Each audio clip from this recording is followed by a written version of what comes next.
हम देखेंगे मधुर रस के विशिष्ट वर्णन। तो सबसे पहले मधुर रस का विशिष्ट वर्णन। मधुरम श्लेष्मलम प्रायो। जो मधुर रस होते हैं वह कफ कारक होते हैं। श्लेष्म अर्थात कफ कारक होते हैं मधुर रस प्रायो। जीर्णाच छाली। लेकिन कुछ मधुर रस कफ कारक नहीं होते। कुछ मधुर चीजें जैसे कि चीरनाच छाली। चीरनाच अर्थात पुराने सालीधान। सालीधान। जीर्णाच छाली पुराने सालीधान। यव अर्थात जौ। आद्रति इसको छोड़कर। पुराने सालीधान और जौ को छोड़कर। और भी चीजें मूंग दात मतलब मूंग आदि। फिर गोधूमतः अर्थात गेहूं। मूंग गेहूं। छौद्र अर्थात मधु। अत्सिताया अर्थात सफेद मिश्री। जांगल अमीसात अर्थात जांगल देश के प्राणियों का मांस। तो सभी मधुर रस कफ कारक होते हैं लेकिन कुछ चीजों को छोड़कर, जैसे कि जीर्णाच छाली मतलब पुराने सालीधान। यव मतलब जौ। मूंग दात मतलब मूंग आदि। फिर गोधूमतः अर्थात गेहूं। छौद्र अर्थात मधु। अत्सिताय अर्थात सफेद मिश्री। जांगल अमीसात अर्थात जांगल देश के प्राणियों का मांस। ये हो जाएगा। इसके बाद हम देखते हैं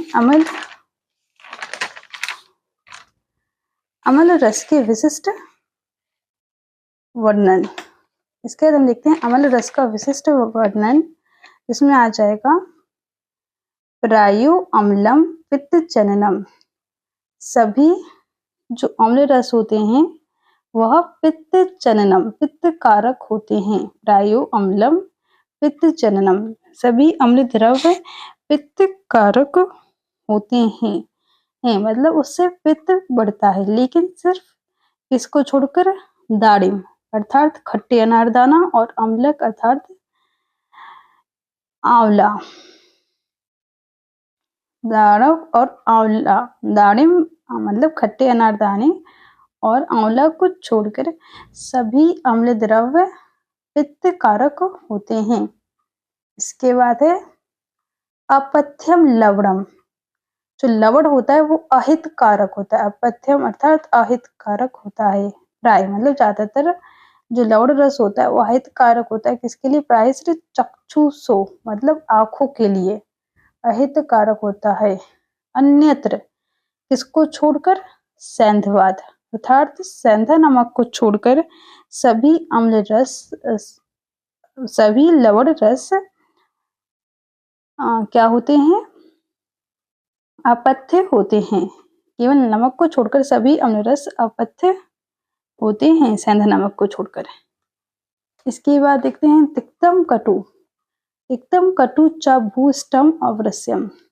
जो तिक्त और कटु रस होते हैं वह अवरस्य कारक होते हैं। अवरस मतलब वीर्य को नाश करने वाले और वात को बढ़ाने वाले।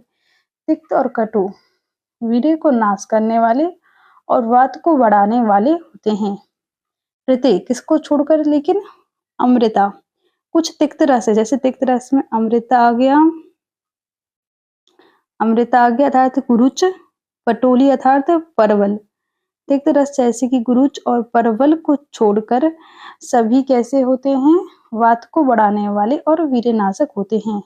और कुछ कटु रस को छोड़कर जैसे शुंठी अर्थात सौंठ। कृष्णा अर्थात पीपल। रसुनता अर्थात लहसुन। तो सौंठ, पीपल और लहसुन को छोड़कर सभी कटु रस वात को बढ़ाने वाले और वीर्यनाशक होते हैं। इसके बाद है आगे कषाय। कषायम प्रयासः शीतम स्तंभनम च अभ्याम विना। कषायम जो कभी कषाय रस होते हैं प्रयासः ज्यादातर कषाय रस कैसे होते हैं? शीत वीर्य के होते हैं। कषाय रस शीत वीर्य के होते हैं और स्तंभन शरीर में जकड़न करते हैं, मतलब शरीर में स्तंभन कारक होते हैं। लेकिन किसको छोड़कर? विना किसको छोड़कर? च अभ्याम विना। च अभ्य अभ्य अर्थात हनन। हनन को छोड़कर सभी कसाय रस शीत वीर्य के होते हैं और स्तंभन अर्थात चक्रण करते हैं शरीर में। इसके बाद थोड़ा आगे देख लेते हैं। रसः कटव अम्ल लवणः। जो कटु अम्ल और लवण रस होते हैं, कौन कौन से? कटु अम्ल और लवण रस होते हैं। वीरेण उष्णा यथोत्तरम।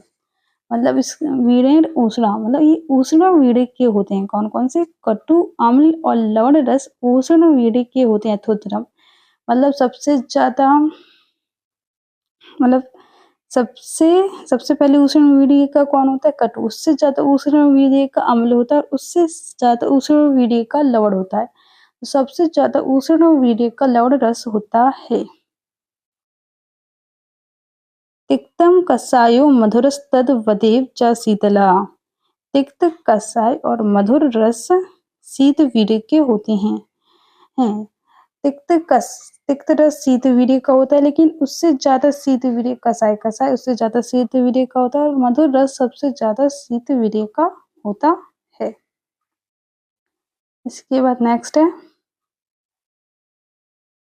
तिक्त तिक्तः